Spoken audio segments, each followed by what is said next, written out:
Welcome to episode 148 of the Grip Strip podcast, the football and IndyCar season recap edition of the GSP.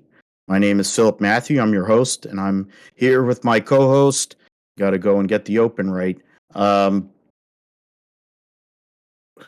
have it over here. So he's a computer genius, an iRacing Indy 500 champion, a gentleman, and a scholar. His name is Josef. What's going on, man? Doing great, Phil. Yeah, as always, thank you for the intro there. Doing great. Jacksonville Jaguars curb stomp the Tennessee Titans, so glad to see it happen. No better team to see it happen against than the Tennessee Titans. Hate him. Never gonna like him. So glad that the Jags got the W finally in Tennessee, in Nashville, and this weekend finally got my new pedal set for my simulator. Got the Fanatec Club Sport V3 pedals, so definitely been trying to figure that part out and got it all set up and been trying to get adjusted and acclimated to these pedals because they're really fun. So being able to have a better experience on the sim racing deal, which we'll talk about later. So yeah, doing great, and as always, glad to be back on for another week. Absolutely. We're going to get into that with the sim segment just before the end of the show, of course. But before that, we'll get into NFL talk. Both Josh's Jaguars and my 49ers. Purdy time in San Francisco going on there. Talking about a curb stomping Mr. Irrelevant curb stomped the GOAT. And then after that, Drake Greenlaw and Fred Warner ran up to him asking for an autograph. But he signed it, so God bless him. He is the GOAT, and he actually showed that there. We'll get in all the big different news stories that came out of this week and what to expect as we move into week 15. My fantasy teams are basically toast, two of them. One of my teams lost by 0.32 of a point, which is atrocious. The other one was pretty much gone to hell when T. Higgins got out. But and then I have one team. I lost to the number one team in the league and had the second highest point score. So, I mean, I will end up finishing third this week in the points, but I ended up losing to the best team in the league. So I still have a chance there, hopefully. We'll get into the fantasy. We'll get into our teams. We'll recap the rest of the league and what's going on, and then we'll get into the IndyCar season review. Plenty to talk about there. Plenty of Penske talk, of course. A little bit of Ganassi. The battle that has existed since 1996 still continues, and it was very Penske and Ganassi centric.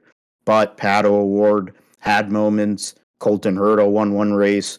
Probably the two best prospects to possibly go to Formula One in a long time. But through whatever way you want to look at it, neither of them at the moment are in the mix to actually get a ride. But they're getting testing time, so who knows what might happen with that. Other news that's come out we'll get into in the GSP Roundup. So we'll talk about all the things IndyCar, the rookie battle, et cetera, et cetera. Plenty of tidbits going on in the Roundup with SRX. Got some NASCAR news. Takuma Sato might be driving the 11 for Ganassi on the ovals, because I forget Marcus Armstrong, I think, is driving all the other road courses. Formula One news, and then there was testing for the Rolex 24 with the GTP cars this past weekend. Get into all that. Josh will talk about his new setup and all things sim racing before we close the deal. So the Jacksonville Jaguars continue to expose the Tennessee Titans for what they are. And there's an irony since I'm watching Monday Night Football and the New England Patriots, which is, I mean, what is his name? Mike Vrabel is probably the only Belichick zealot that has been successful, but it's smoke and mirrors this year because they don't have a wide receiver. They traded away their wide receiver, uh, and for a bucket of balls, I guess, and they have no wide receivers. Tannehill looks ordinary now. And when Derrick Henry cannot go and be Derrick Henry, they're not that good. But it also helps when you have a quarterback who's taking that next step towards what everyone has, like many has expected of him. Um, it's crazy that he didn't win a Heisman personally. I don't know how he didn't win the Heisman, but Trevor Lawrence is making moves now, and uh, to think about early in the season when you were trying to roast him on a spit and send him out of here to now he looks like the guy. Uh, Jacksonville has hope. It's a shame that some of the games earlier in the season didn't go the right way for you guys, or else you'd be in the mix for that 4 seed in a matchup with, I guess, the Miami Dolphins at the moment. I don't know who would be the team there, but plenty of hope coming for the Jacksonville Jaguars because you got a quarterback there, Josh.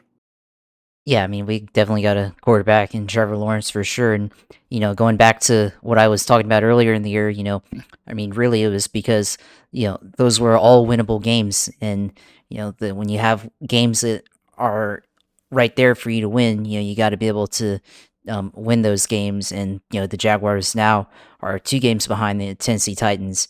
And, they were had they won those games that they should have won when Trevor was making all those mistakes, they could either, have a better chance at winning the division or they'd be right in the thick of it. And they are kind of right in the thick of it, right? Because they're only 2 games behind right now.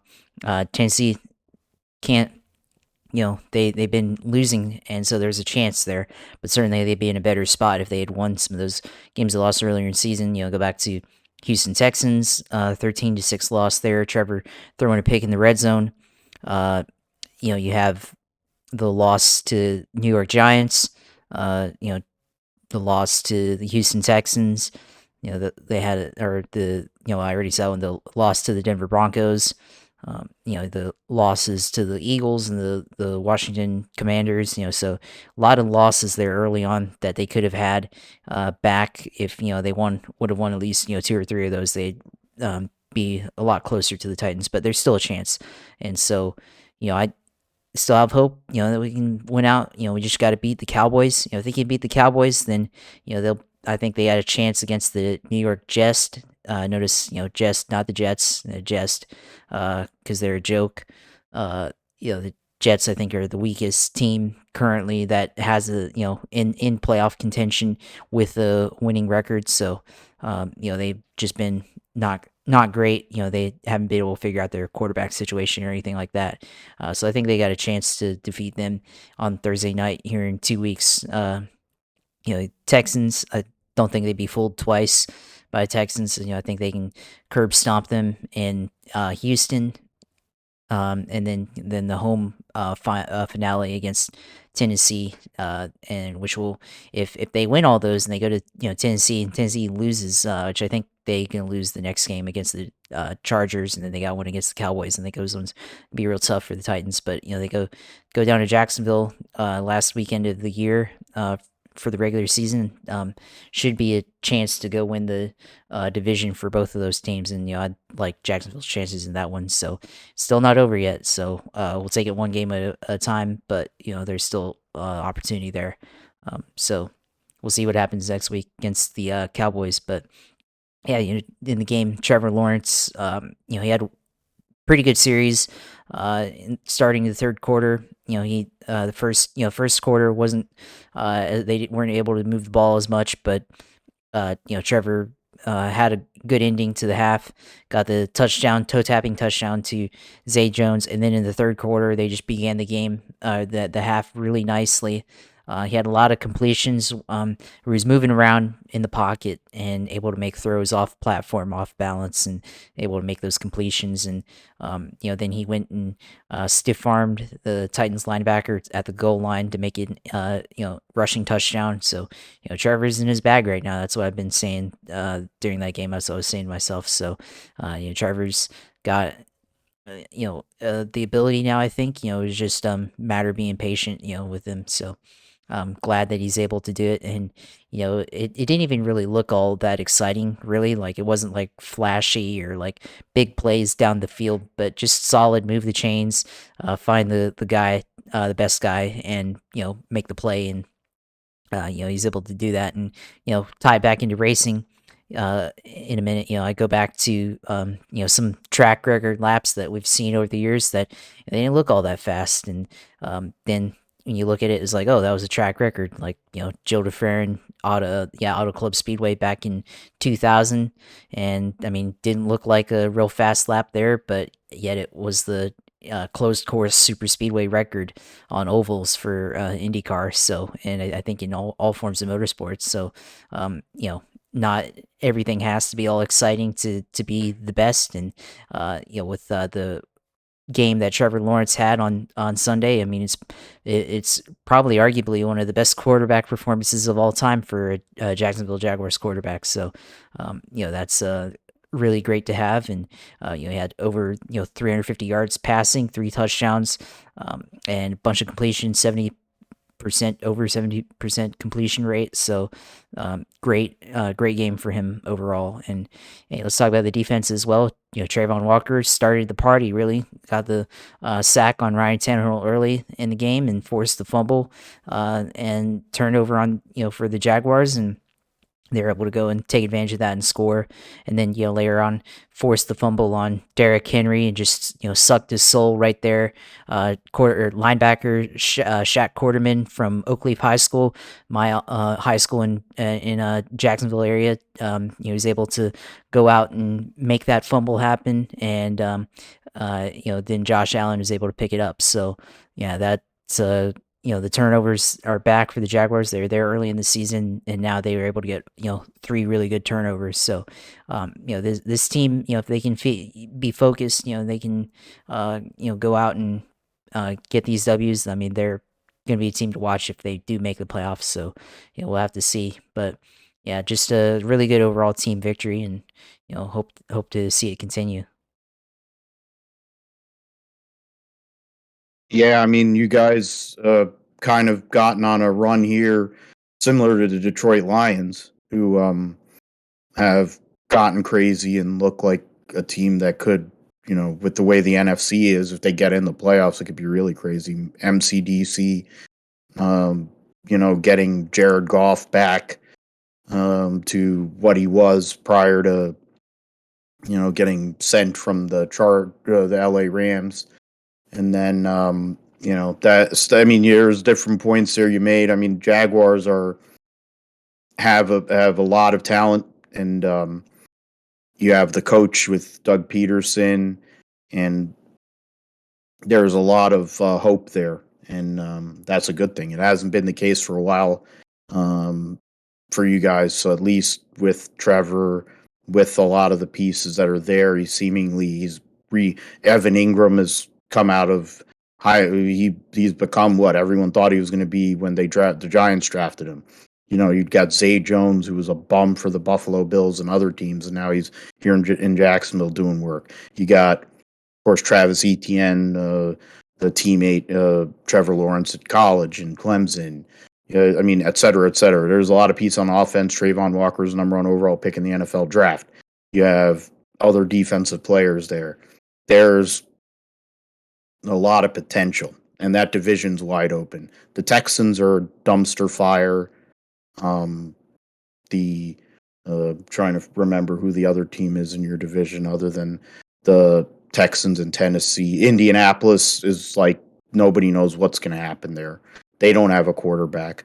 Houston doesn't have a quarterback, and Tennessee doesn't have enough skill position players to compete on offense. They put too much pressure on their interior 4, and if they're not able to get the pressure the back seven is not exactly the best. They do have good. I mean, David Long is a good linebacker when he's in there. He wasn't in yesterday with injury, but the guy that replaced him, I think, did all right. Um, Secondary's never been a strong suit under Mike Vrabel's uh, coaching here on Tennessee, even though they've had good players. So, I mean, it's crazy. Last year they were the number one overall seed, and they got summarily bounced by Joe Burrow out of the playoffs. So now they don't have AJ Brown, and they look pretty ordinary. I was hoping that Trevor Lawrence would have gotten the 7 more yards. I'd have gotten a bonus points. Still wouldn't have mattered in my league, but it would have just been cool to see that happen because he had such a great game. So it's unfortunate there. Wasted. I mean, I basically the quarterback play. I stayed with the number one team in the league, and so I mean, 2 of my teams are out now, and one of them is just brutal the way we lost because of the end of the game there for Justin Herbert. Yep. But in this league, in my league, I'm gonna back in. Looks like with under 500 record, but you just have to make it to the dance. You never know what's gonna happen after that. So we'll see with that. But in terms of the Niners, the good Brock Purdy goes out there, Mr. Irrelevant. All the nicknames, all the goofy name things are calling Brock Purdy, but the fact is he is an animal. I mean, he has no fear, and he makes the throws. Like, I think he makes all the throws that Kyle Shanahan wants, and he looks like he's free the way he plays.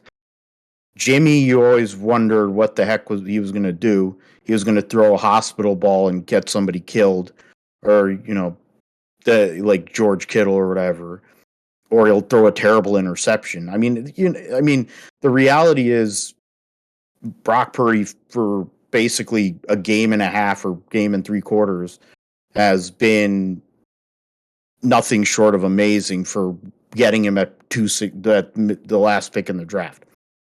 But there's pieces that you can look at. You can go back and look at a 4-year starter in college, a guy who put up numerous records at Iowa State. There's a lot going on there. And in the end, the Niners now are going to still be able, as long as he stays upright, please keep him upright because we've already lost Trey earlier this year. And then Heemy is going to be waiting until January to play again. Debo Samuel, I thought it was really bad. What has come out to is a high ankle, which is not great, but high ankle sprain, MCL sprain, and he's on his Twitter saying he's okay, he'll be all right. Looks like he's going to miss probably most of the rest of the regular season, but he'll be back in time for a likely playoff run. They can really make and the Niners dominated the Tampa Bay Buccaneers. It was 28-0 at the half. Tom Brady looked ordinary, the greatest of all time. Got baptized by Mr. Irrelevant, but that defense is absolutely ridiculous. It's one of the best defenses in recent memory. And just getting there, if they can get there, and they have a chance right now, the way that the games went yesterday, they might be able to sneak a 2 seed if things kind of roll and things keep on rolling the way they are for the Niners. They could sneak the 2 seed and have a little more favorable matchup at home, and then would control their destiny outside of having to go to the NFC Championship game and play in Philly. So that'll be the case if things kind of hold. But Brady did not look good. Threw a couple picks. They had nothing the whole game. Couldn't really do anything. And then the Tampa Bay defense it didn't matter whether it was Brandon Ayuk, they couldn't really defend him. They couldn't really defend Debo. And forget Christian McCaffrey. Are you kidding me? Like, Christian McCaffrey, there's a reason why he's considered one of the best running backs or all-around players in the NFL. It's just that he played for the Carolina Panthers. Now he's playing for Kyle Shanahan. He's playing for an actual football team. And all of a sudden, CMC is doing what, everybody figured he would do. That's the short and sweet of it. And the Niners have a game on Thursday against Seattle in Seattle. If they can win it, they can win the division. It's got shades of 2019 when it was game 256 or whatever, when Dre Greenlaw made a goal line stop on whatever the tight end was for Seattle, and that stop gave Niners the number one seed, and they rode that to the Super Bowl. So, we'll see what happens with that. The Niners definitely have a lot of good vibes going on, even with some of the injuries. Lost Dante Johnson for the year, but ACL. Yeah, so we'll see what happens with that. The other things with the NFL, just kind of go through some of the scores this week in the some of the bigger things. Yeah, Kyler, that's probably an ACL. If he fell down to a clump, then yeah. Right tackle for the Cowboys torn ACL, so Oh, that could be that's not important for good. next week for Jacksonville. Yeah, so you're going to be able to rush. You're going to be able to rush getting Dak's Kitchen, but it won't matter to me because I'm out of the playoffs anyway, so I don't care. He can get run over.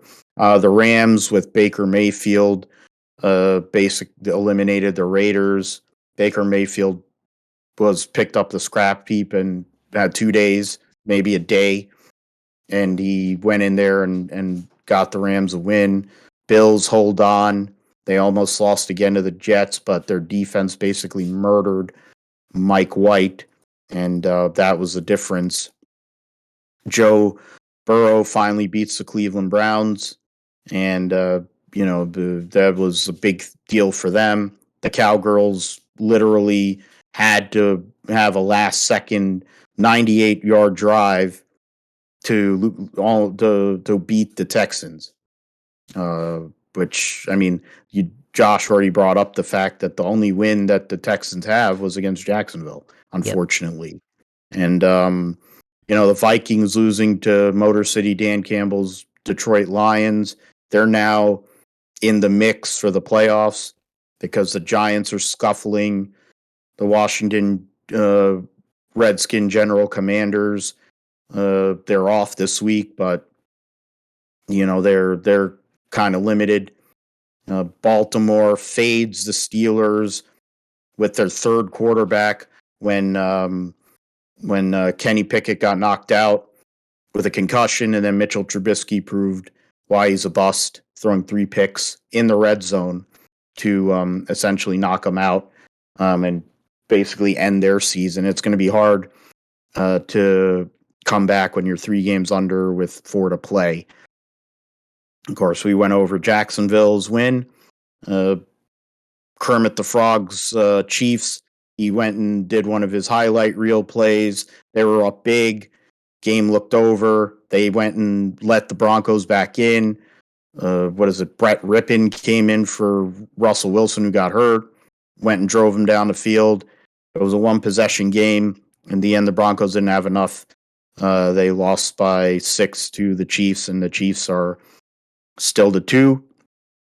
Carolina went to Seattle, and Steve Wilks' Carolina Panthers with Sam Darnold at quarterback go and win. And knock right now, as of now, Seattle is out of the playoffs. And the Niners have a 2-game lead in division. And if they can beat the Seahawks, they'd have the head-to-head on both the Seahawks. But they'd sweep the Seahawks. They've already swept the Rams. And now to be fair, the Arizona Cardinals are done anyways now. So that would lock up the division. Tampa Bay still leads the NFC South. That field must be really bad considering how many people are getting hurt today, honestly. But then field conditions, they don't bother. The NFL doesn't care about players. That with all the injuries that seem to happen in the league and shitty field conditions. The Chargers come through, beat the Dolphins, so 2 consecutive games where Tua Tagovailoa looks pretty ordinary, and that offense is being able to be stopped. So maybe the Mike McDaniel shine is starting to go away, but I kind of feel like he's going to figure it out, and put them in a place to still make the playoff. But that's what is it? Week 14. Standings. Here we go. That's what I wanted to see. So standings puts playoff picture. There you go. So the playoff picture right now, as it stands, the Eagles are clinched a playoff spot and are 2 games ahead of the Cowgirls. And I think they probably play each other again. The Bills are the number 1 seed right now in the AFC with the Chiefs right behind them. They have the head-to-head. The Ravens are 3rd, but they're now down to their 3rd quarterback. Titans are 4th because they're in the AFC South. The Bengals stay at 5, and they're tied with the Ravens. It's the head-to-head, which is the difference there. Miami Dolphins are 6 even with the loss. The LA Chargers move up to the last playoff spot with the loss for the Jets. If the Patriots come through and win today, they'll be the 7 seed, and the Jets will drop to the 9. The Jacksonville Jaguars are 2 games out of that right now, but they're making moves. The Raiders are dead. The Browns are dead. The Steelers are dead for all intents and purposes. So are the Indianapolis Colts. Houston, Denver, and the Chicago Bears are already eliminated from playoffs. And on the NFC side, Eagles, as I mentioned, Vikings right now are in the 2nd spot. They're a game ahead of the Niners after the loss to the Lions. Buccaneers are 6 and 7. They'll be hosting a playoff game.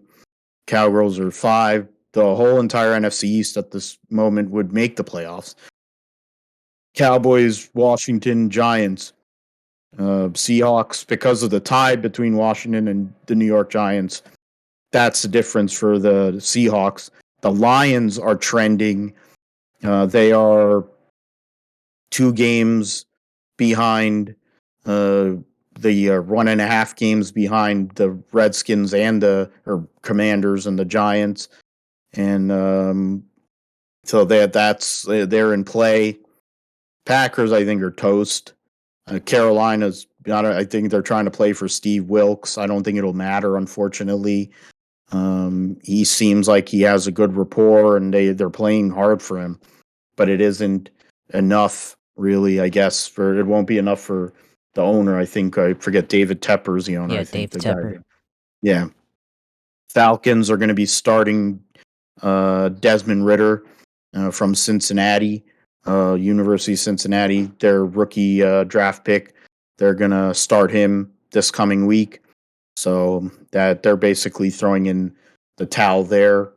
Cardinals, as I said, now with Kyler Murray falling over, are probably toast. They were toast anyways, but it's like really confirmed. Saints, of course, they're a rudderless ship, and the Rams, even though they beat the Raiders, they're not going anywhere. They're going to end up having the ignominious honor of being the worst team that's ever won a Super Bowl, and the next year be one of the crappiest teams in the league. So that is what's going on in the NFL. Plenty of good games the next, what is it, 4 weeks. Everybody will be playing. So there'll be 16 games. Um, yeah, so that's that. Um, okay. I'm gonna go and just mute over here, Josh. We're gonna go and start the IndyCar part of the program here, so we can talk about Will Power, who's a champion. Yeah, of course. With Will Power, winning his title in IndyCar this year in 2022. He won in 2014, right?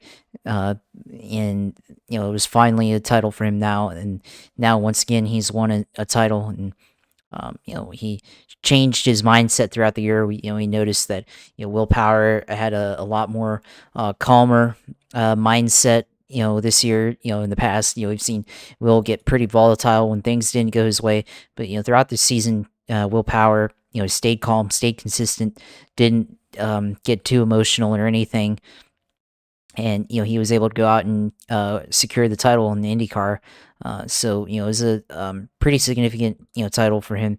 He's been somebody that probably should have had more titles, and now he's able to finally have multiple titles. So Will only had one victory, but he was just super consistent throughout the year. Had a 5.9 average finish, 9 podiums, 5 poles, set the record for poles in IndyCar history. Most career poles. So it's just been a phenomenal year for him. Throughout this season. The only race that he won was in Detroit at Belle. He had a good car, a good day at Indianapolis Grand Prix where he took a podium in. Um, you know, ran pole at Iowa both times, Gateway, and then the final race at Laguna Seca to get his final or his most career poles of all time. So it's for Will Power. There are times this year where he struggled a little bit. Didn't have a great Indianapolis 500. Road America wasn't that great. Toronto didn't have a great year or race there. Nashville Grand Prix wasn't all that great, but throughout the rest of the year, he had a lot of podiums or top tens, and so that was the goal for him. And go to the Portland test before the weekend before the Portland race, and he actually crashed in that one.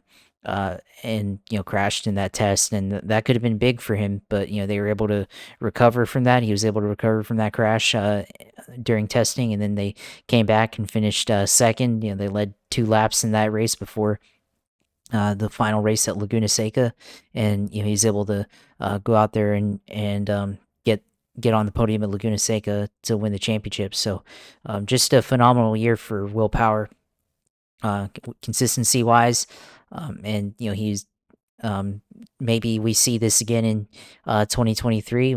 I don't see a reason why not. I think he's probably got a couple more good years left in him, being at his age, and I think Penske has a chance overall as an organization to be really strong, across their 3 drivers. So, yeah, I mean, it's just a good, really good year for Penske overall, and Will Power was at the top of that. Yeah, I mean, he made it a goal to be more consistent. He ends up running the most laps, tied for the most laps run. He ran every lap this year. Actually, him and Scott Dixon were only two that did that. 9 podiums, so more than half the season he was on the podium.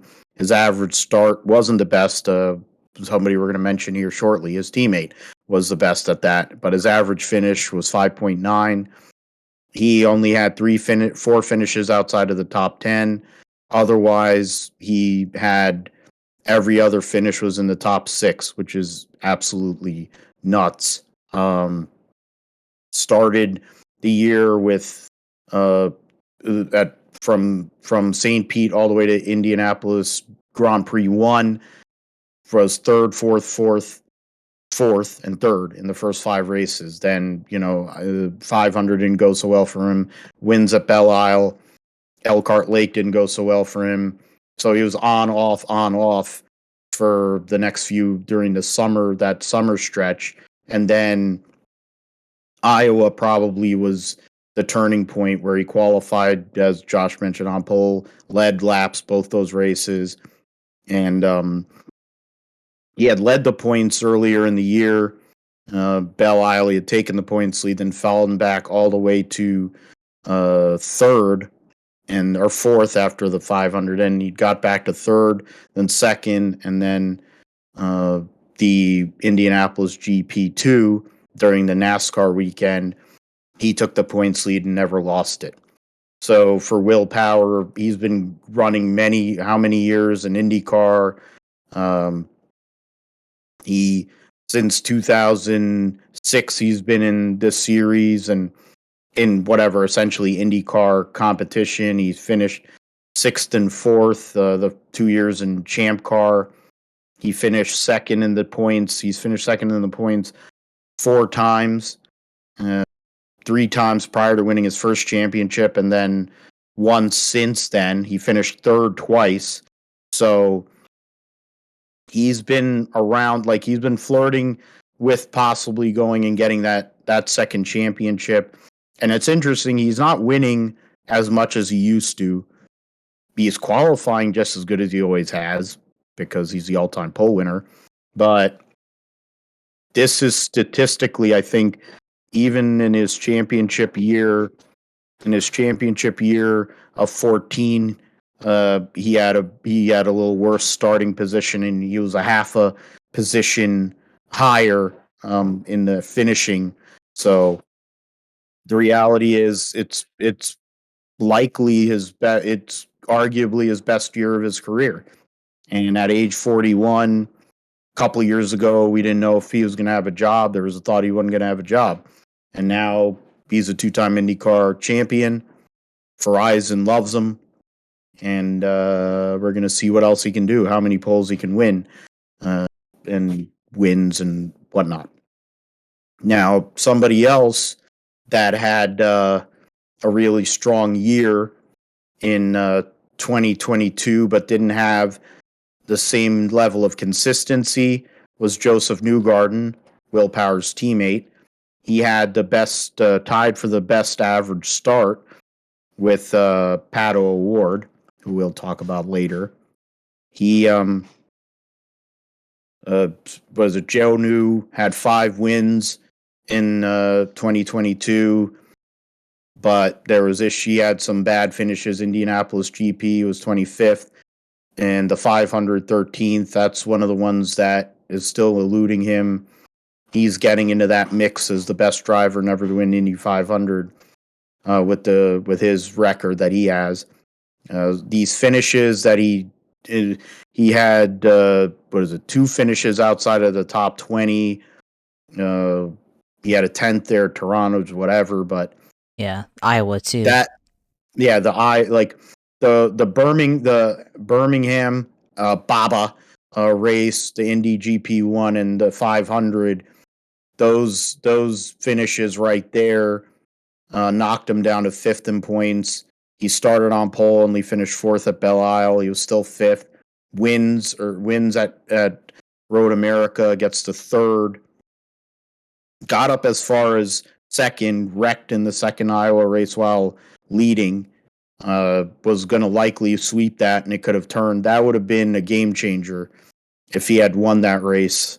But he wrecked while leading, and probably that was the end of his chance at the championship. Even though he won another race at Gateway and gave it a valiant effort trying to win at Laguna Seca when he started basically dead last and got all the way to 2nd. So Newgarden was really disappointed at the end of the year, getting 6 podiums, 5 wins, but that little pod, the early part of the season, he had 2 wins at Texas and Long Beach, and then outside of that, through the first 6 races of the season, was not a whole lot.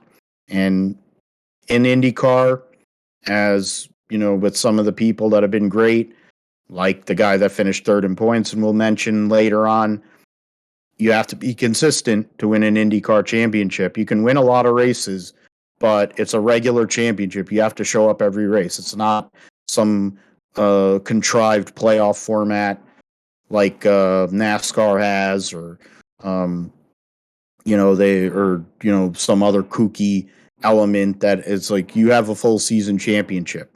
So unfortunate for Josef Newgarden, but he's going to be around. He's definitely somebody who is not going away. Penske is building the organization around him to be the leader. Um, Also, I mean, bigger story for him, and bigger part for him and his wife. They had their first child, so it was congrats to them. And being a dad's probably changing up a little bit for him, but looks like it made him drive a little better. Uh, Gave him a little more urgency, I think. But I think that's going to be a motivator for him next year to go and win that third championship. Somebody else, though, that we've mentioned, two Penske guys, Josh. Did you have anything on Newgarden and his season? Any thoughts on him before you move forward? Well, I mean, like I said earlier, I pointed out uh, the wreck that he had in Iowa. He was dominating that event. Dominated. I think would have won had it not been for that crash. And I think eh, that was a opportunity to get another win, and I think that would have been putting him, closer to winning the championship. Because if you look at the string of finishes from that Iowa win all the way to the end of the year, and even if you go back even further to the Indianapolis 500, the Iowa race was his worst. The second Iowa race was his worst race of the year, and I mean it was worst finish overall. Well, not overall the year, but definitely the one that cost him the most or the opportunity. Only scored 9 points. Could have scored. Gone for the double and scored 53 points in that event like he did the previous day. So if that had not happened, I think maybe we would have talked about Will Power, or as second place finisher, and we talk about Josef Newgarden as a you know three-time IndyCar champion. So and a three-car IndyCar champion without the Indianapolis 500. So that's really my takeaway from the season, is that it takes a lot to win the championship, and you have to. It just shows and illustrates that you really have to be consistent throughout the year to be able to win the championship. Absolutely, it's one of the things that makes IndyCar so great. The variety of racetracks they run.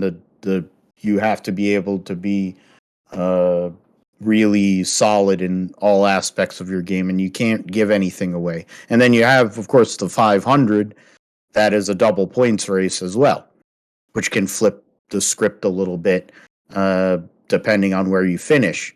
Uh, in terms of in terms of another person that stands out, I would say that their teammate, the former three-time V8 Supercars champion, Scott McLaughlin, became a star this year. I don't think a lot of people were surprised by that, but Scott McLaughlin, after a learning year last in 2021, came in this year and was guns a blazing. Ends up getting 3 victories at St. Pete. Started from pole, won the first race of the year. Almost won, got past right. It was a photo finish with him and Josef Newgarden at the line for the win at Fort Worth, and so he had a good start to the year. Then he started to struggle a bit. That same basically portion of the season where Josef Newgarden started having issues happened the same for Scott McLaughlin. A lot of bad finishes from Long Beach on through Belle Isle, and then a decent run at Elkhart Lake, wins at Mid Ohio, Toronto's whatever, Iowa run. He finishes 22nd, and that was probably where it all ended. after the Belle Isle race, he is down in 10th in points after being in third prior to or after the Indianapolis GP. And then he started chipping away from there, from Belle Isle, and where he was 10th in June. He finished fourth in points needed, and he started showing the consistency that he needed to have from Iowa to on. He didn't finish worse than sixth in any race, and he won Portland, which there was controversy with that with Will Power. They were thinking, oh, maybe they'd call team orders just to Josef, or you can talk about Scott McLaughlin. Yeah, Scott McLaughlin, of course, just big up off of him. I mean, going back to, the beginning of the year, first race of the year, started off St. Petersburg, Poland race win. And really, that was good, showed what he could do, the improvement from the year before, where, Scott McLaughlin, wasn't all that great, but, he was able to defend his position, defend the win from Alex Palou. Very close finish there. But like you said, throughout, after the Fort Worth, Texas finish, where had a chance to win the race and got passed in the final corner by his teammate. After that, kind of slowed down his season a little bit. The Indianapolis 500 ended up in a crash. With 50 laps to go, and didn't didn't really have anything in that race. Overall, his team just wasn't that good. Had the incident, and everything, and a really hard crash, but he was ended up being okay in that one. The Indianapolis Grand Prix didn't finish well in that one. And then after that, Elk Late started to be a little bit better for him over at Road America, a little bit better finish there. Mid Ohio came out with a victory. One of the tougher courses in IndyCar, coming out with a win. Coming out there and getting a win, that's a really impressive for a young driver. Followed that up with the 9th place at Toronto. Went to Iowa, finished 22nd in the first one. 6 laps down, so really poor finish there. The second race, or the second race at Iowa, finished third on the podium, and then fourth, second, third, and then another win at Portland. So McLaughlin, another guy, if he had a couple of better finishes here and there, could have had a opportunity, to end up, finishing closer, maybe have a better shot at the title, more likely shot at the title. Especially that Iowa race where he finished 22nd. If he had at least finished on the lead lap or something like that, or been closer to his teammate, definitely could have been a better outcome for him for the championship. He also, third at Iowa Speedway, or at Gateway Speedway. That was a opportunity for him. Got passed by David Malukas there at the very end of that race. But McLaughlin and Newgarden were battling it out at the end of that Bommarito Automotive Group 500. So just a really solid year, I think, for Scott McLaughlin. I think we'll see a lot more of the performances that he put on throughout this year, in 2022. So definitely hope that he's able to continue that momentum. Looks like, outside of Indianapolis Motor Speedway, I think Penske is going to be the team to watch. We'll see, what type of product they bring to Indy for the 500 next year. If they're able to have a little bit more speed this year. They just didn't have the handling or anything like that this year to really be competitive like you need to be to be in contention for the win at the Indianapolis 500. So we'll definitely see next year, if they can, all three of these guys, Penske, with Newgarden, McLaughlin, and Power, if they can repeat what they did in 22 and in 23. Yeah, to go and finish first, second, and fourth in points was in this field with how competitive it is, and for Scott McLaughlin to go and have a breakout. He's going to work on that consistency. If you look at his supercars career, he could win. He was very fast, but then he was inconsistent. then as the years went on, he became better and better to the point where he became a dominant presence, and he was the best driver in the series. So he's here. He has a ton of talent and potential, and him and Newgarden are basically the two guys that are going to carry that program for a while. And Penske's got three really good drivers right now. Yeah. So yeah. Sorry. We'll go into Scott Dixon there, Josh. Another great consistent year for him. Yeah, of course. With Scott Dixon, really great.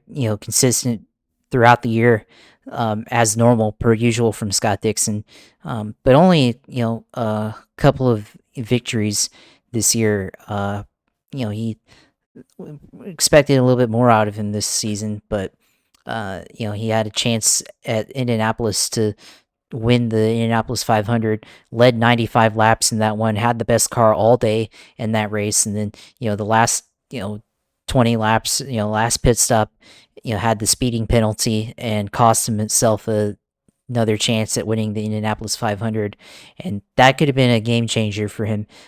Points wise, finished 21st in a double points event, only scored 33 points. And again, this is pointed out with Newgarden and McLaughlin. I mean, this was the catalyst for Scott Dixon's season.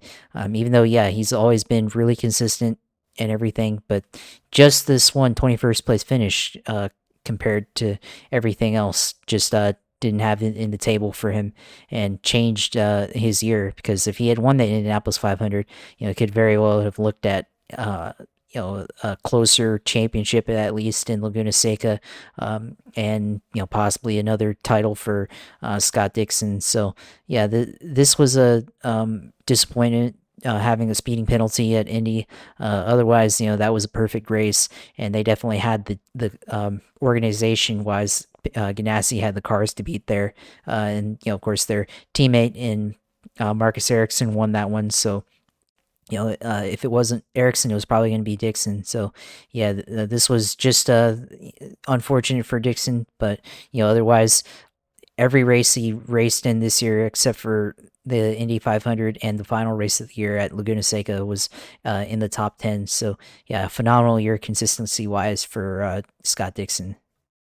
Yeah, and that's the one piece. I mean, if there's two things that we're going to look at why Scott Dixon isn't 7-time, was that one error, which is so rare for a guy who's the second most winningest driver in the history of IndyCar racing, a guy who's been doing this for now 22 years in the main game, and he's been a very consistent winner and relatively competitive for the better part of those 22 years, and driven for Ganassi for 20. The longest tenured employee, I think, other than Mike Hull or some of their mechanics. But that error, I mean, he's wanted that second Indy 500 forever. And Josh is right. If he wins the Indy 500, we're talking about a whole different championship. Because at that point, he was fifth in points. His finish after Indianapolis GP1, he wins the Indianapolis 500. I think he takes the points lead. So that was one. And then another piece that was an issue for 3, 4, 5, 6, 7, 8, 9 races was the poor qualifying. If there's one main thing that'll stand out across the season, he qualified on pole at Indy, and he's become an expert at qualifying at Indy. That was his only pole of the year. But outside of that, his qualifying on road courses has been poor, and he's giving up so much space to Will Power or Josef Newgarden or Scott McLaughlin that you can't make that up easily in this field. And you can't give away that much to try and win a championship. So, yeah, I mean, it's unfortunate in that sense, but it shows how great Scott Dixon is. He was able to fade one of the toughest losses of his career and rise above that and get himself all the way to third in points, as high as second after he'd won Nashville and finished third at Portland there. So won 2 races. Earlier in the year didn't have the speed, but he came through. He's smooth. He's the Iceman for a reason. So only 4 podiums, which is interesting, but not usual. But breaks the tie with Mario Andretti. He's the second winningest driver in in IndyCar history, and he gets to move into this new year. He's going to be running part of the Cadillac, the LMDH GTP program. He'll also be, of course, running the PNC Bank number 9 car and trying to win that 7th championship here in 2023. They'll have a lot. I figure the focus is going to be a little more towards Dixon relative to his teammates because, to be fair, they're running like 3.5 cars right now next year, not 4. So they're going to have a little bit more commitment, I would think, to making sure Dixon can come through. And they're going to need to put all hands on deck to beat Penske if they're going to run the way they did this past year. Apologies for all the in and out and breaking out and me yelling on the mic. Bathroom in our basement flooded, so it's flooded out into our washroom area, which is right next to it. So it seems to be an ongoing problem ever since we put that stupid toilet in there. And so, unfortunately, it's something that we need to fix there. Let's move forward, though, Josh, and let's talk about the guy who you mentioned it. The benefactor of Scott Dixon's mistake was his teammate, Marcus Ericsson, in the Husky Chocolate number 8, biggest win of his career. Goes back to Sweden and takes the Borg Warner Trophy. He ends up finishing 6th in the championship. It was his only win of the year, 3 podiums, but at the end of the day, who cares? He won the Indianapolis 500. You're an Indianapolis 500 champion for life. And Marcus Ericsson, a journeyman driver in Formula One, drove for I think 3 teams, to go and be able to go and win the Indianapolis 500 is life changing for Marcus Ericsson. Yeah, of course. I mean, it's life changing for anybody to win the Indianapolis 500. It's the race that everybody in IndyCar racing, in motorsports, dreams of winning. And this year, Marcus Ericsson was able to achieve that goal, and of course, it came at the expense of Scott Dixon's speeding penalty, like we said. And even with that, he still had to fight off Pato O'Ward at the end of the race. O'Ward had one opportunity to go out and pass him on the final lap of the race, and he was able to, with the speed of the Ganassi cars and the handling that they had going into the corners, he was able to outdrive Pato O'Ward going into turn 1 on the final lap of the race, starting the final lap to take back the position and hold first place and win the race, which actually ended up ending under caution there. But for Marcus Ericsson, definitely had opportunities throughout the year. He was the points leader, for a good part of the summer, but then issues started popping up, late in the season. Like he had the gearbox issue at Nashville, which dropped him in points. Didn't finish well at Portland, and ended up dropping 2 spots at the end of the year at Laguna Seca to 6th place. You can carry the points from the Indianapolis 500 all the way to the end of the year, if you're able to stay consistent, but just didn't have that consistency towards the end of the year. And we saw with Will Power and Newgarden, they had a lot more pace, post Indianapolis than I think the rest of the field, and include all of Penske in that. And he also, for Ericsson this year, he had the issue at Long Beach at the end of the race. Ended up pulling over and not completing the race, had issues there. So that's another place where you could have had more points at, something that, definitely costly. Had a good run, finish or could have finished in the top 10, I think, in that one before getting caught up and having to pull over and retire from the race. So Ericsson, I think, is an interesting driver here in Formula or in IndyCar. Of course, a year ago, came out and won two races, both of them kind of by surprise, especially the Nashville Grand Prix in 21. And, like I said earlier, or I've said in the past on the show, is that, since the Indianapolis 500 in 21, he had actually been the best driver at Ganassi. And, I think for a lot of the season in 22, he carried over that momentum and, just the, you know, end of the summer for him. Just didn't have the pace that he needed to be able to carry that over into a championship.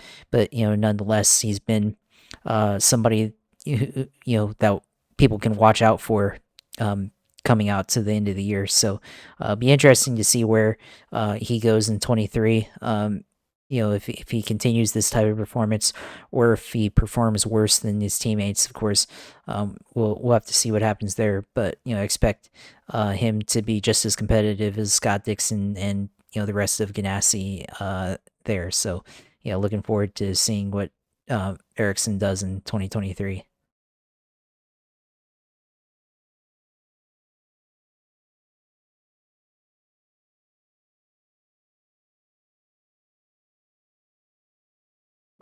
So we got the plumber over here talking to his kids or something. So they just finished the service, so we'll see what's going on with that.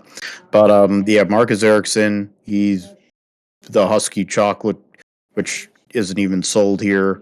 I don't know what they are. I don't know. I'm assuming it's chocolate milk. I think it is, but it's kind of like rich energy in a lot of ways. But the check's clear. Um, Ericsson's there with Ganassi. He's finishing sixth in points behind. With to go and win the Indy 500 is huge, um, and that's something that will never be taken away in his career for sure. Um, Before we talk about the rookie battle, I think one person that deserves a little bit of uh, uh, consideration is Pato O'Ward. Finished seventh in the standings this year. Won two races, won one pole. Was tied for the best average start in the field with Josef Newgarden.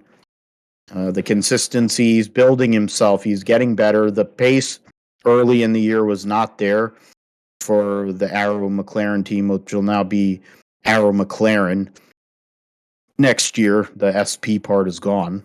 So the Pato O'Ward goes and gets a win at Birmingham and Baba, and then Iowa 2, picking up the pieces from Newgarden. And then, 4 podium finishes total. He got both two of those at Iowa, Indianapolis finishing second to Ericsson, and then, of course, Baba. So, making progress, one of the young guns in this series, tons of potential. Being 23 years old or whatever he is. Yeah, it's like he's 23 years old, and he's moving. I mean, last year the interesting thing is he had similar statistics last year, and he finished third in points, and then this year it was only good for seventh. It shows you how crazy the season was for all those Penske guys and the Ganassi guys that he only finished seventh. So, I mean, Pato O'Ward, though, got signed he's a part of McLaren's program to test Formula One cars. And I think he's a tester and reserve driver for next year there. The 21 series champion, Alex Palou, who ended up in his title defense not having as good of a year, but finished fifth in points, won the last race of the season, and tied with Scott McLaughlin for the same amount of points. Um, O'Ward was in the mix last year, but the Penske and Ganassi domination take up the top 6 spots, so he's the best of the rest. And now they're going to expand to a 3-car team, and his two teammates, Alexander Rossi and Felix Rosenqvist, finish behind him. So he's a leader, though, of that organization, that team. There's some changes coming along.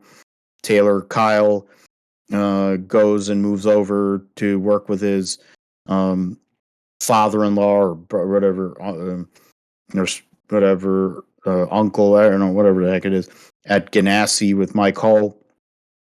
And then I forgot who they hired to take over running the team. I think TGBB was a part of that. So we'll see how that works. But Pato O'Ward definitely keeping himself in the mix, so close to winning that big one a couple of years ago, failed to qualify for the Indy 500, and then came so close to winning the Indy 500 this year. But he has the ceiling is so high for him. There's a lot of good things coming in his future, for sure. There, Josh. Yeah, of course. I mean, with Pato O'Ward, I mean, look at the beginning of the year for him. There was talk about his struggles, of course, and the issues with his contract, or well, if he'd be re-signed for 23, and McLaren, they were able to reach a deal there to extend.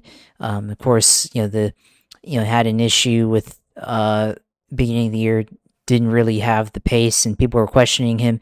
But then he came out and win the Barber Grand Prix out in Grand Prix of Alabama. Was able to get that win.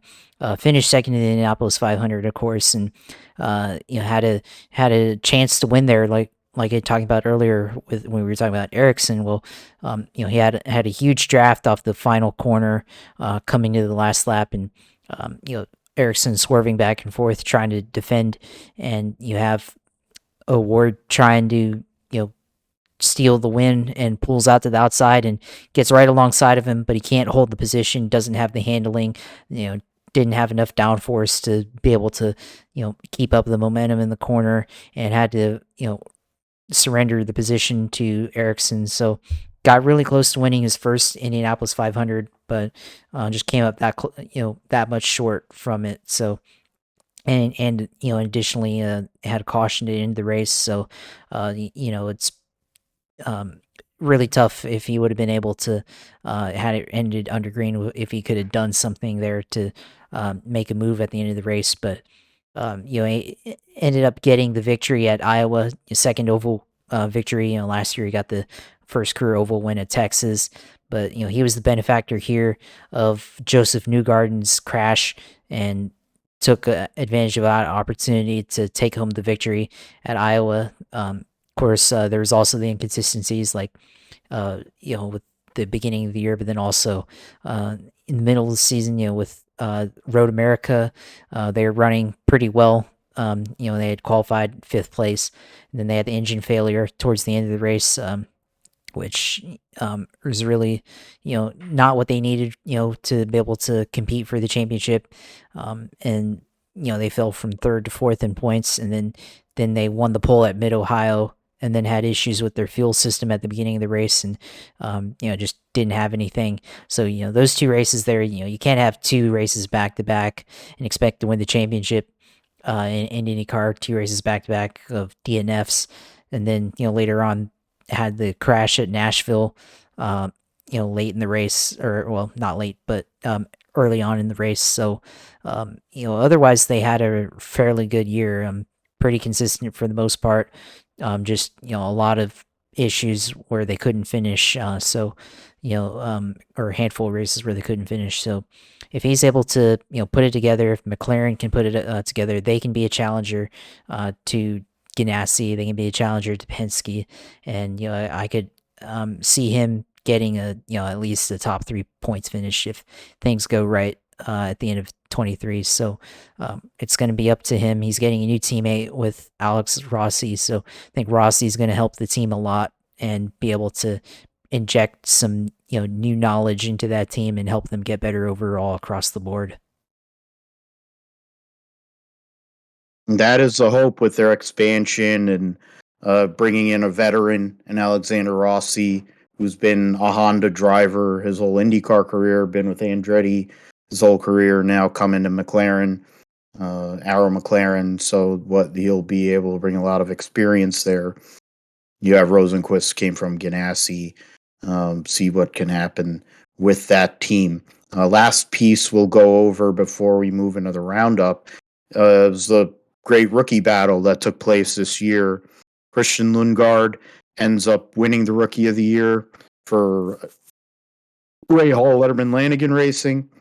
In turn, he's getting um, the High V sponsorship for next year, and will be running the 45.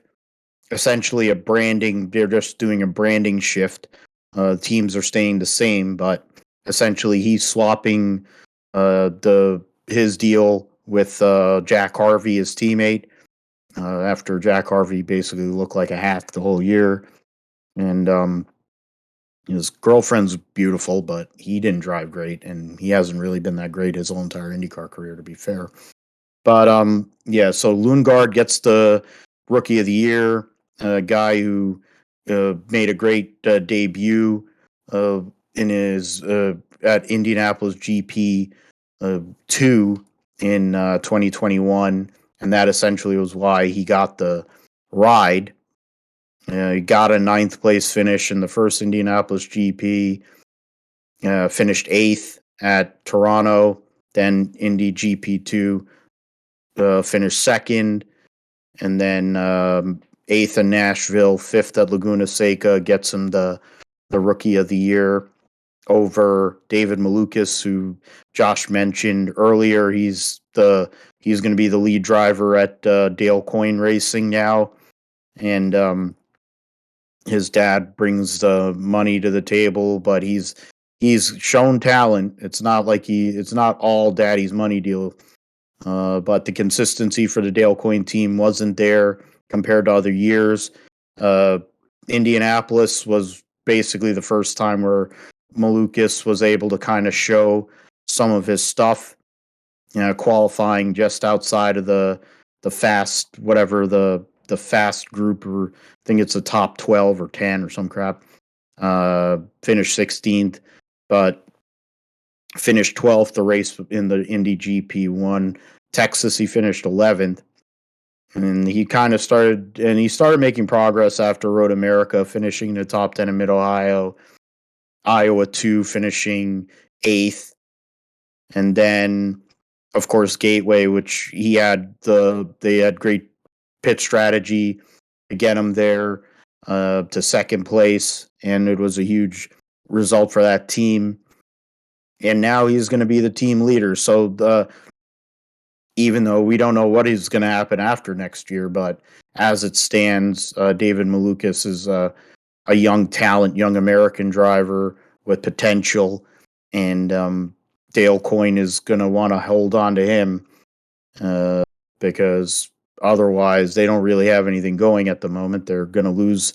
They're losing their former driver, full-time driver, to Ganassi more than likely, and we don't know who's going to take over that ride, the Rick Ware, Dale Coyne ride, but more than likely it's an F2 driver, Josh. So it's and then I'd be remiss to not if I didn't mention the likes of Callum Ilott, who qualified on the front row at Laguna Seca in the final race of the season, and then Kyle Kirkwood, who had a lot of DNFs, crashed a lot of cars, and unfortunately for AJ Foyt, but he has a ton of speed, and immediately after Alexander Rossi was signed by Arrow McLaren, soon after that, Andretti Autosport brought Kyle Kirkwood back, and he's going to be driving the 27 car for them next year to be the teammate of Colton Herta, and he'll be the veteran driver of that team somehow, Colton Herta. So great rookie class this year. Struggled, of course, because of how competitive IndyCar is, but the reality is there's some guys there that have the potential to really stand out and make things happen here as the years go on. Yeah, of course. I mean, we talk about the rookies and kind of a change in the composition of the rookies. From 21, the 21 class of rookies was very star-studded with with Jimmy, Scott McLaughlin, and Roman Grosjean, and now we have kind of a normal class where you have a bunch of young guys, from feeder series, or from elsewhere from international, from the international feeder series coming here to IndyCar and being able to go out and show what type of talent they have, and all these guys shine in different ways, like you said. Um, you know, uh, Cal Milot, had a great qualifying effort at the end of the year at Laguna Seca, and had a couple of good runs. Had the first in Indianapolis Grand Prix where he finished in seventh place or in eighth place, started seventh. That was ended up being his best result of the year. But he had good pace, throughout some of the races, consistently. At Iowa, finished 11th and 12th during that doubleheader event. David Malukas, of course, you talked about him earlier with the basically the one of the best runs by rookie we've seen on an oval. Coming out and having good strategy, good speed, and challenging for the win, challenging for podium at Gateway.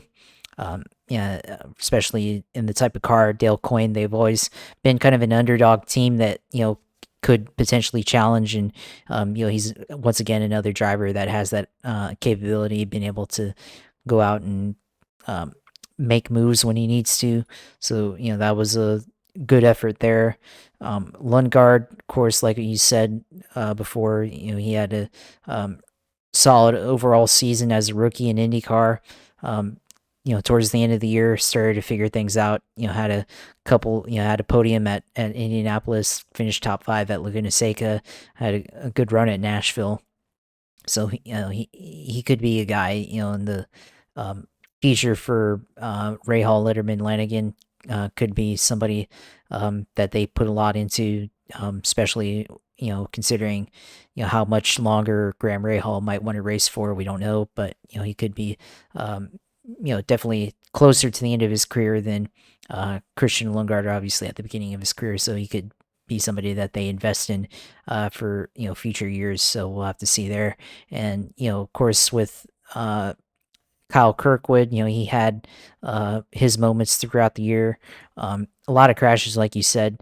But I think one moment that stands out to me is I think he had a run at Fort Worth at Texas. Remember, I mean, you pointed him out, and there was a point where he was hooked up, for a little bit in that race and had a lot of speed, had a lot of He pace. was leading. Yep, and he was leading too. So could have had a better race there, but ended up crashing out of that event.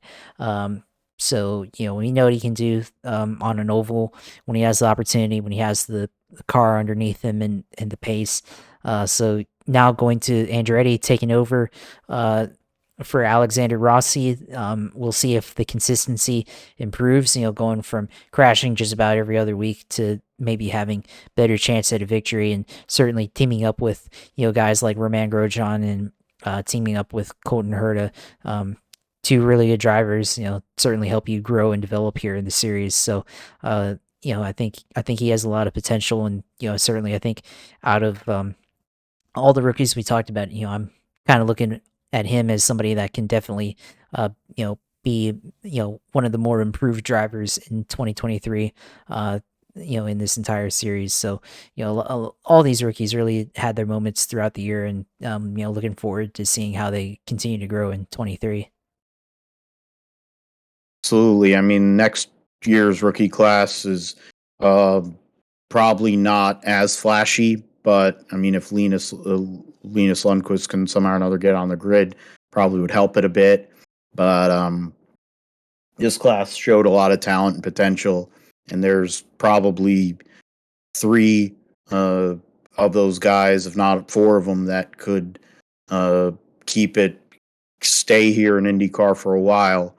and have a lot of talent. And I mean, it was a good point you made there, Josh, about how Graham Rehal, we don't know how long he's going to be around with all his business entities he's got going on.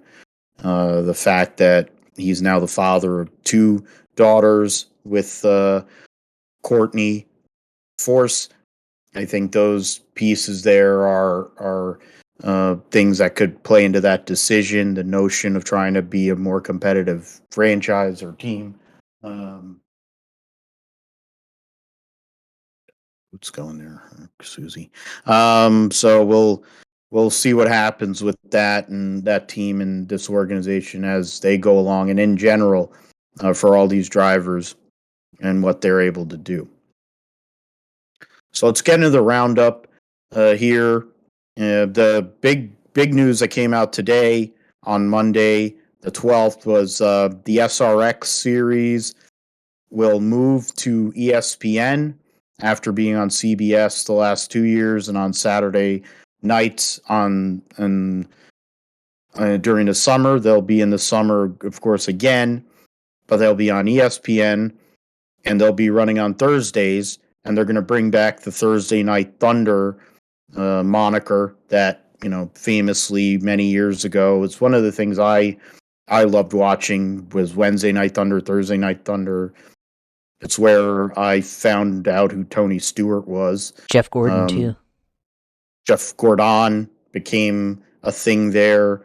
No-Neck, Ryan Newman, the late Kenny Irwin Jr., the list goes on and on. There's guys that ran in NASCAR, Stevie Reeves, who's now a spotter, Randy Tolsma, and guys who ran in the IRL that ran in USAC on Thunder.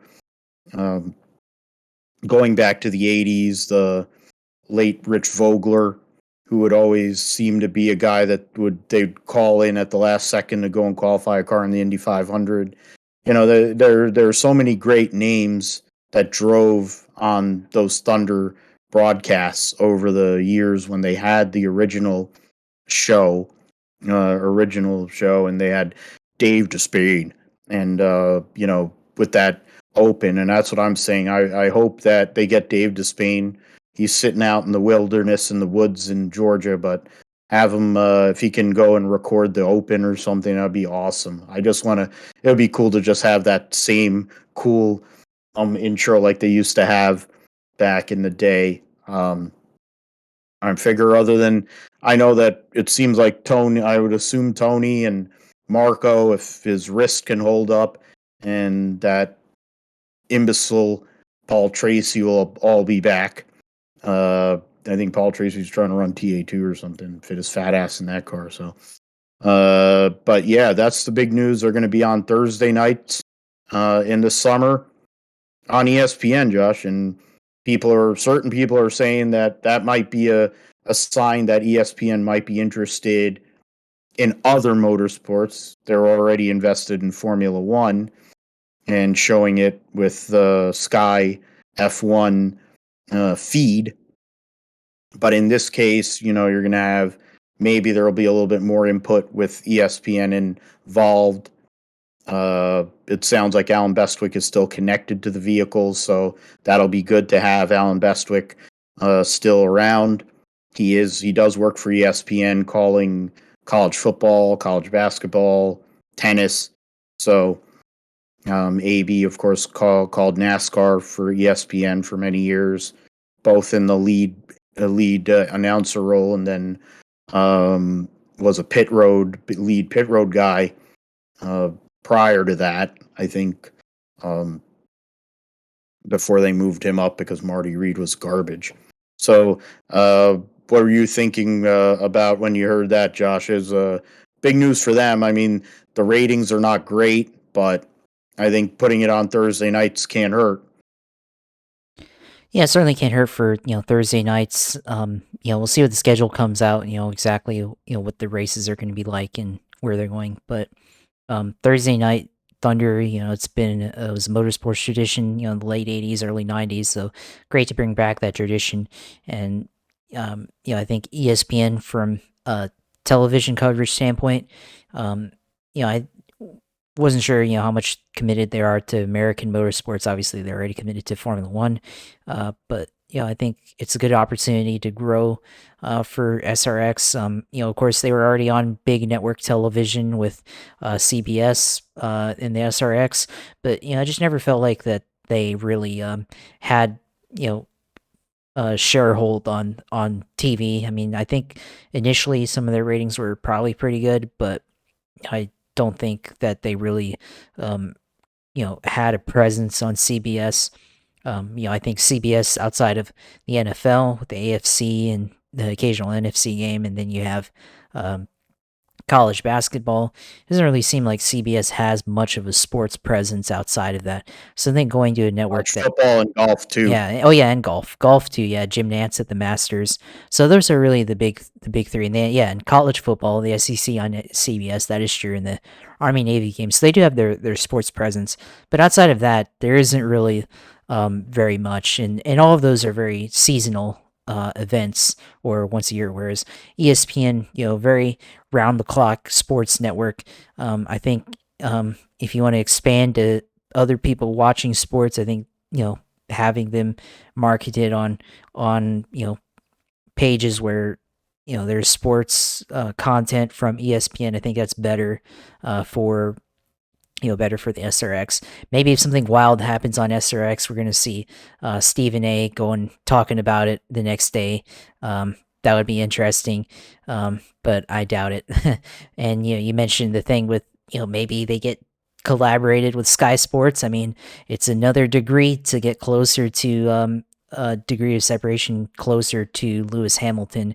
If Tony is able to somehow finagle something together for Lewis Hamilton to make a surprise appearance on SRX on Thursday Night Thunder, that would be interesting. So I guess it's possible because there's a little bit more connection. He's got the Formula One connection already with Gene Haas. Could go and hey, what's up, Lewis? Let's go dirt tracking at Eldora on SRX or everything Sky Sports. Hit him up. Hey, Sky, we can do a connection there and have a double broadcast or something on Sky Sports and ESPN in the States with SRX if Lewis were to ever show up. And Tony and Lewis are friends, I guess, so could happen. I don't know, but certainly it's a possibility. But yeah, I think it's better for the series, better for the network. And even though generally I think going from network television down to cable broadcast. Generally, I think that's a step down, but I think ESPN, I think they'll be able to, make up for that. So, should be interesting seeing them next year during the week. Yeah, I think. I mean, the net. We don't know what it really means. I think it may depend a lot on who they get to drive.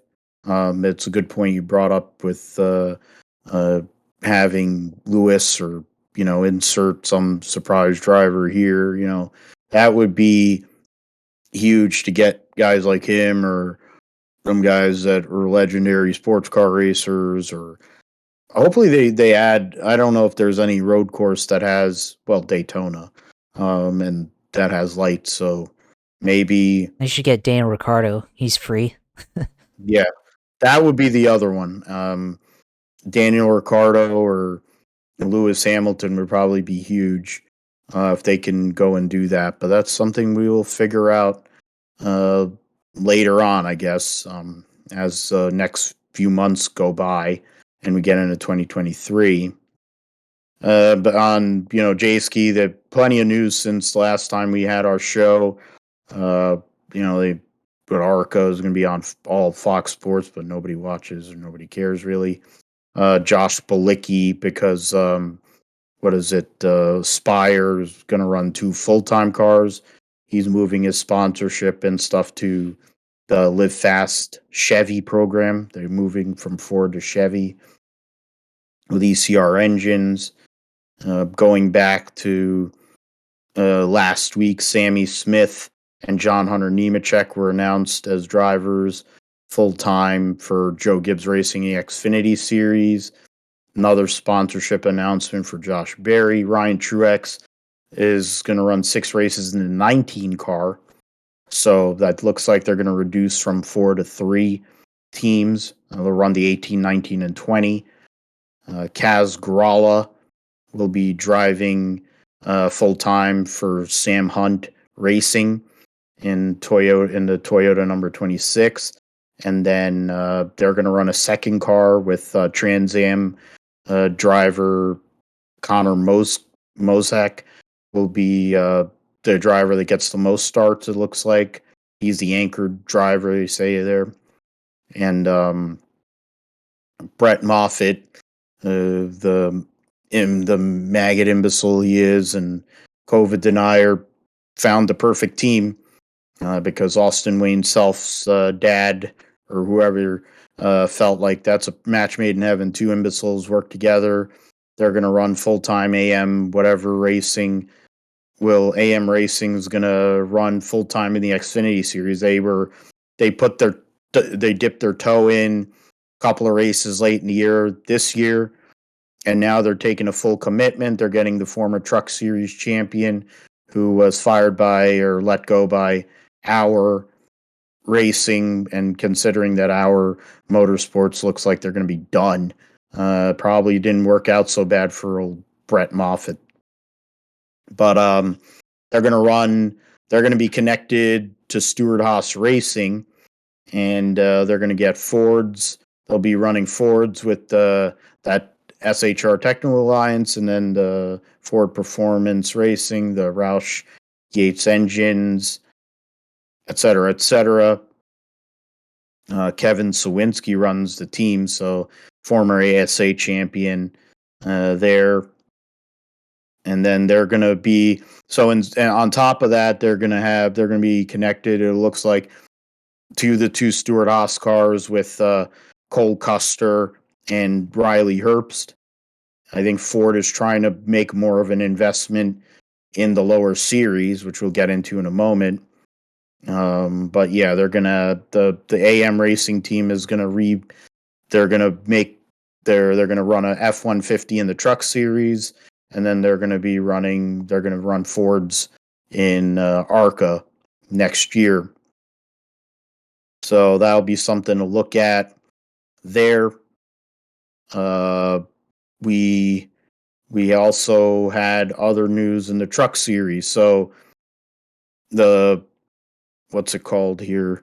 12-5 is Dean Thompson joins Tricon Garage or whatever, so he can go and run in the back. But Raja Karuth was announced to drive for GMS. They'll have Grant Enfinger and who coming back, and then Daniel Dye will be so he'll be running coming up from the ARCA series as well. Nut puncher Daniel Dye. So two rookies there, Raja Karuth and Daniel Dye, making with the veteran Grant Enfinger at GMS. We're running Chevys, of course. Christian Eckes leaves Store Sport, and he'll join the McAnally Hilgeman team. And Jake Garcia will also be driving for that team next year. Door Sport, this is a big piece. Looks like they'll switch back to Ford. Of course, it doesn't really matter because they're just really, the engines are all the same. It's just really bodies. That's the only quote identity that there is with the Truck Series. Going back to Ford, and in turn, they're going to hire Haley Deegan. So that'll be interesting with that, bringing her in the fold at Door Sport Racing with three other drivers, two drivers that have won championships in this series, and then Ty Majeski, who was in the Final Four this season and is one of the best super late model drivers that exists. So being an interesting dynamic there with Haley Deegan. There are a lot of crew chief announcements. Chad Walter and Travis Sharp will be working for GMS. Chad Walter will be working with Raja Karuth, and Travis Sharp will be working with Daniel Dye, he's got experience with him, and then has worked with Jesse Love at Bill McAnally's team, so in the ARCA West. A lot of experience there. Other announcements in terms of crew chiefs, Danny Stockman will be a part of Stay with Kyle Busch Motorsports with Nick Sanchez and Rev Racing connection. And then Jimmy Villeneuve, who's been a car chief for Kyle Busch Motorsports for the last few years, will be working with the full-time number 4 of Chase Purdy. Carson Hocevar is going to come back full-time for Nice. So, yeah, I think that covers everything in terms of the NASCAR news. You can check that out on JSki, of course. A couple of pieces in terms of Formula One that came out today. Josef Capito steps down as the team principal at Williams, and FX DeMason, which is quite a name, leaves as the technical director. So huge news prior to the Christmas holiday. Two of the big people at Williams are leaving. I don't know who they're going to get at this point. Kind of tough to have that kind of situation happen at this point of the year. Honda has registered with the FIA for the new engine formula, the power unit supplier. Whether that means they're going to reconnect with Red Bull or actually make an engine, they'll make a power unit and then work with another team is still to be determined there. But yeah, they end up putting in to come back into Formula One again. Other news that you can see on motorsport.com, Qatar will hold the opening race of the WEC calendar starting in 2024. There's thinking about Loeb. He's probably not going to be able to run Monte Carlo after winning it last year for Ford. Oliver Turvey with DS Penske in Formula E, which will start in January. A few weeks away from that. Owaso's in Formula 2, stays with the Dams team, the Honda and Red Bull connected driver there. So that'll be something to see. He'll run with Arthur Leclerc as his teammate. And trying to see what else is in play there. And I have, that's about it for those pieces. IMSA ran at Daytona this past weekend for testing for the new GTP category, and that was a big deal with the amount of data they're trying to collect and trying to figure out these cars, getting them to run properly. Of course, you go and have other news. I mean, Kevin and Jan Magnussen are going to run the Rolex 24, I guess, in GTAM. I think that's GT Daytona. Mark Kwame. So is it? Yeah, they're going to run. Telling you, I'm trying to look at Daytona. MDK is been coming. Yeah, so Kevin. Yeah, what's it called? Mark Kwame runs the team, and Jan Magnussen will be back in IMSA, so that'll be cool. Inception Racing runs the McLaren 720. Will be running full time next year, so that'll be a nice addition to the GT Daytona category. In IMSA, got that going through that dryer. Yeah, so you got testing from last weekend. You have the there were reliability issues largely brought on by the new what do you call the hybrid system, or not hybrid, the the control systems that they've had to add to these cars have brought on some reliability issues. But at the end of the day, 4 manufacturers brought cars, 2 cars apiece, 2 or 3 car in the case of Cadillac, 3 cars, but 2 cars from Honda, Acura, 2 cars from Porsche, Penske, and then 3 cars from Cadillac, 2 for Ganassi's team, and then 1 for Action Express, and then BMW, Rahal, Letterman, Lanigan all ran. There were, teething issues, but hopefully we'll see what happens with those cars.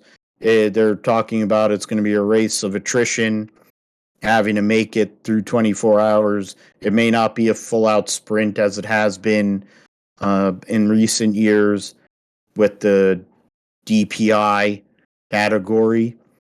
And so something to look at, but the cars look cool. The Cadillac sounds awesome, and it's going to run in the World Endurance Championship, so it's going to be a cool thing to see the one Ganassi Cadillac running at Le Mans with the big 5.5 liter V8 amongst all those turbo cars. That'll be a cool one. And then Acura is there. They've won the last couple of championships. They've won the Rolex the last couple of years. So momentum has been on their side. Penske comes back with the Porsche program this next year. What are they going to do? Expectations are high, of course. And then you have BMW with Rahal, Letterman, Lanigan trying to go and get that team off the ground. BMW, of course, is going to run in both series starting in 2024. Porsche is planning on running in both the IMSA and World Endurance Championship. And, of course, Cadillac is there. Acura has not committed as of yet to any World Endurance Championship races for next year, but I guess we'll see what happens with that. Colin Braun will be the new teammate of Tom Blomqvist at Meyer Shank Racing, defending series champions. So that'll be a lot to look at. Of course, next month we're about 6 weeks away from the Rolex, so we'll definitely talk about it once we get there and see what happens with that. So I think that's the end of the roundup for me. Josh, you can go and tell us what it's like with your new setup here on the sim segment. Yeah, of course. It's been very fun racing on iRacing the last couple of days. Mostly just been doing practice laps on my own, trying to get used to it. But I got new pedals for my rig. I upgraded from the Logitech G27 pedals to the Fanatec Club Sport V3 pedals, and most importantly, why I wanted to do it is to get a load cell brake pedal, and it's a lot more accurate. I think it takes a lot more force to be able to hit the brakes. I think real race cars supposed to have very stiff braking systems and your brake pedals, and the brake pedal is currently configured to be pretty stiff. I've done a lot of configuring around, trying to play with some of the settings. You have the ability to adjust how much load you can put in the brake. You can go for like the highest setting, which makes it super stiff, or you can go for softer one.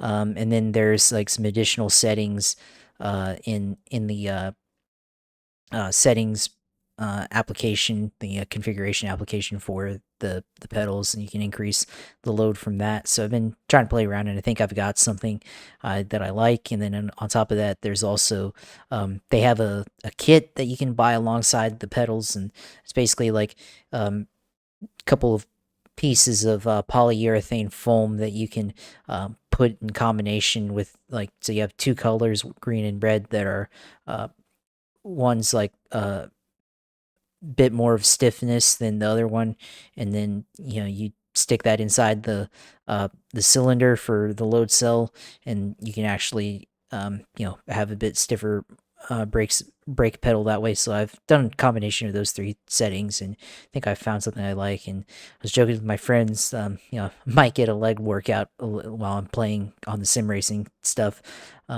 So additional exercise, I guess, and it makes sense, when these drivers get out of the car, not only are they mentally and physically fatigued from the heat and however long they're racing and everything, but also you have to consider how the movement that their legs does, inside the car, switching between braking and applying the throttle, and even if you're still using a clutch like well in Xfinity or in trucks on the road courses, heel toe, so it definitely takes a lot. So yeah, definitely um gonna feel maybe a little bit of that, so we'll see how much. But yeah, and the clutch pedal on this thing is very very responsive, and it doesn't actually engage at full position until you get to 100%. And it almost, yeah, I guess it feels like, I've never actually used a clutch in real life, but I mean, kind of has the responsiveness that you'd normally get from a clutch, it seems like, or feels like. So yeah, it's definitely pretty fun so far. I've been trying to improve on the road racing side, and that's really what I wanted, to have better performance on the road racing side. And people were saying, if you want to get faster, you should try to upgrade your pedals, because you'll get a lot more consistent braking with load cell than the entry level stuff that Logitech and other companies have. So yeah, I've been racing the Ferrari GT3 at various tracks throughout the week.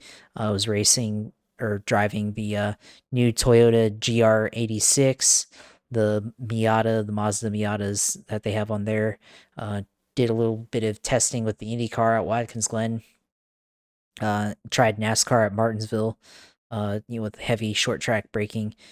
So yeah, it's been pretty interesting. Did a little bit of Laguna Seca, Daytona with the Ferrari GT3. So yeah, I've been trying to just get better, and so far in my testing, I've been pretty fast, been pretty consistent with my laps. So I'm really liking it so far, and haven't done too much racing with it, just a little bit last week, trying to still get used to it and everything. So I think, later this week I'll try to hop on and get more reps in. Definitely like it, and I think it's gonna make me better as a sim racer, and hopefully I can put out some more road racing content on there. Try to focus. I've been focused more on oval racing, and I do occasionally do road racing, but I like to expand a little bit more into it. So definitely something to look into, and if you can get that kind of setup, definitely try to go for it, because it's well worth. I think it's well worth the cost. And just alone from the build quality, stainless steel brushed stainless steel, and just metal and everything. Whereas the G27, the pedal faces were stainless steel, but then everything else is plastic. So something to upgrade from, and now you have something that's really high quality. So yeah, definitely try to get that if you can, but definitely well worth the price. But yeah, that's pretty much all I have on sim segment, because I just wanted to talk about my pedals and everything. So yeah, I'll be racing on iRacing probably this week later on and everything. A little busy at the job this week, so probably have to wait a little bit towards the weekend for that. But yeah, I was able to get that and everything, and actually it came on Saturday. It was supposed to be delivered. The pedals were supposed to be delivered on Friday, but wasn't home. And then they took it. FedEx needed a signature, so they came back the next day and was able to install it on Saturday. So spent time on Saturday and Sunday playing around with it. But yeah, definitely like it, and look forward to upgrading the steering wheel and the steering wheel base to get the full setup soon. So we'll see how long wait to do that. But gotta figure out the setup there. But at least have the pedals there, because that's, I think, what's really gonna make the difference. But yeah, that's pretty much all I got, and you'll see me later in the week on iRacing, I guess. But you can follow that at at UCLO2, my Twitch, twitch.com/UCLO2, go on Twitch TV/UCLO2, go in there and watch all my sim segments and sim racing content when I post on there. So probably start practicing up, I guess, for the Rolex 24 in January at some point. I think I'd like to do it. Just got to figure out some people to go run it with, and then try to make an attempt.